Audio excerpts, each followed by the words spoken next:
Good evening, everyone, and welcome to the final week of PQP Part 2 at Lakehead University. I know that you're probably pretty excited that it's the last 5 days of the class. I'd say, well, we're happy for you. I think we're both feeling a little sad that we're not going to keep going with this learning, but happily, I think we'll be following several of you on Twitter and back and forth. And hopefully blab, Shane. And blab. Once we we'll get it together.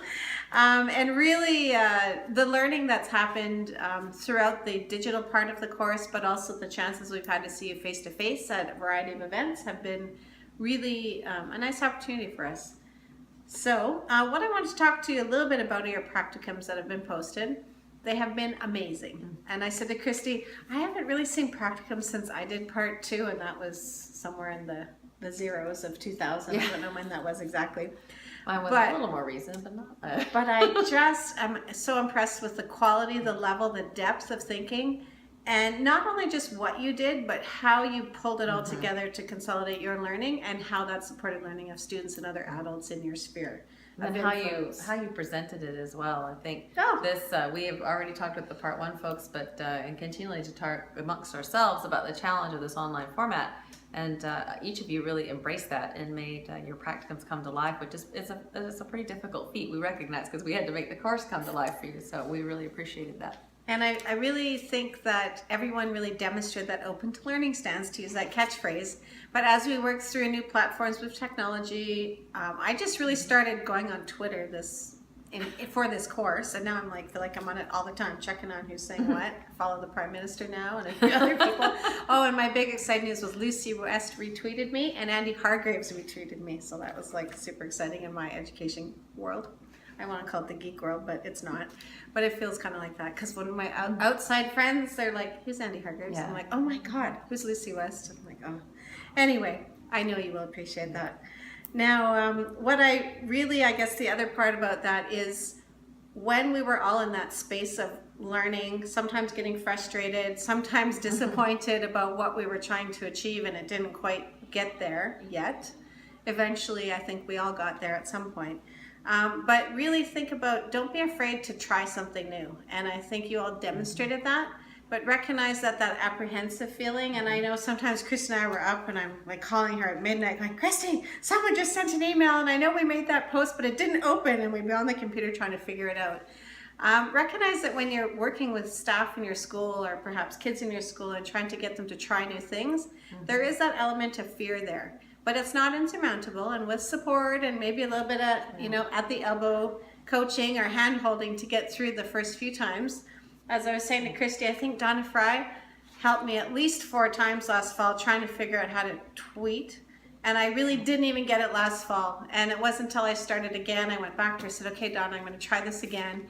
And so it probably took me 4 or 5 explicit teaching times before I was able to feel comfortable. There's still things I don't know how to do on Twitter. My next goal is learning how to take video clips and put them on. I haven't figured that out yet. But either way, keep that in mind, that as whatever it is you're helping facilitate for learning in your school, people will take some time. Some will get it like that, and some will be like me and need some time and some hand-holding along the way to get there. And I think you noticed the theme throughout the entire course was the instructional leader piece, and the leader as a co-learner. And the reality of it is, none of us are going into this career. Some of us have 10, 15, some will have even longer than that in the career as a principal, depending on where you're starting. And you can't expect to take the learning from these 2 courses, PQP1 and PQP2, and move into your job, and that's the last time you're going to learn anything new. We don't approach it that way, and nor do most of the leaders I'm sure that you work with. But knowing that and recognizing that each time you push those boundaries is another chance for you to be that co-learner. And now you have a real opportunity. In fact, I've used the teaching and learning in this course many times now with my staff already this summer or late spring, just to talk about the challenges of doing especially technology online and learning online, because it's one of the larger pushes in the province right now and with our board. So we're working towards that. So it's a big learning curve. So, and there will be many others as you go through your career. So it's a good position to remember what it feels like to be in, and to keep open to those ideas as they come forward. It's good to be uncomfortable. because it actually stimulates our brain and actually helps us learn new things. So well done on the practicums. As Katz always says, learning is hard work. Yes, it felt like hard work some days, for me anyway. Yeah. But really just want to say congratulations, great job. We have had a few people submit final signed off practicums. That takes us a little bit of time, but not much. But we'll spend like a couple hours reading through it, giving you some feedback in there. And then what we'll do is sign that, send you back a signed copy for your files, and then we submit it to Lakehead University, to John Pascuzzo, who will then submit it to the Ontario College of Teachers with your final PQP completion for part 2. And then you should see that within 3 to 4 weeks on your Ontario College record card. So for those of you who have already submitted, you should see something no later than the end of July, maybe the 3rd week of July on your record card. So, and they go up right away. So John sends them an email, sends all the paperwork in, and there's a quick turnaround from their end. So the quicker we get it, we mark it, the quicker you get it back, and then it shows up on your record card. So congratulations. I feel like, normally we would have had this big graduation and breakfast at Tiffany's, perhaps. No, I don't know. But we would have had a big breakfast out. I know last year with the Part 1 participants, we had a big luncheon and a barbecue, and we have no formal graduation ceremony in this format. Although I did participate in KIHS, their high school graduation ceremony, which they did virtually online, which was very cool.